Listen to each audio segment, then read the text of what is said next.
berkekuatan hukum tetap yang telah diputus oleh pengadilan. Dari hasil yang kita laksanakan pada pagi hari ini adalah sebagai berikut. Untuk ganja seberat 937,17 gram, kemudian hasis 7,5 gram, kokain 28,02 gram, ekstasi seberat 1032,72 gram dan 992 butir.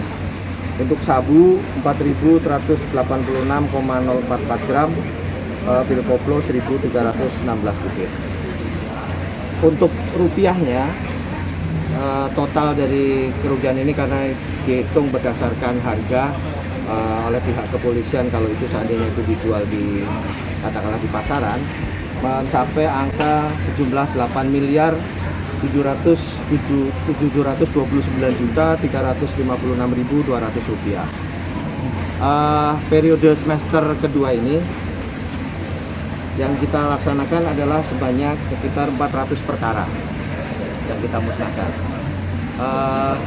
Periode semester kedua yang kita laksanakan setelah kemarin semester pertama di bulan Juli, ini di bulan Desember, mengalami penurunan dari sisi kuantitas jumlah karena mungkin berbagai hal, yaitu satu, karena masa pandemi COVID sehingga dan kemudian wisatawan juga berkurang di Bali, termasuk juga masih banyak putusan yang belum memperoleh kekuatan hukum tetap karena memang persidangan banyak ditunda.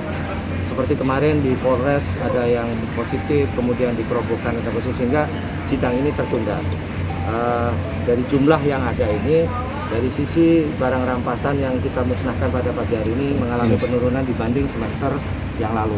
Tetapi kalau itu dikumulatifkan dengan semester yang lalu, atau kita sebut dari Januari sampai dengan Desember, dibanding dengan tahun 2019 hanya mengalami penurunan sedikit, mungkin sekitar hanya 1, sekian persen. Jadi artinya angka ini sebetulnya masih cukup tinggi, karena di awal-awal tahun juga di bulan Januari juga angka kejahatan khususnya narkotika masih sangat tinggi.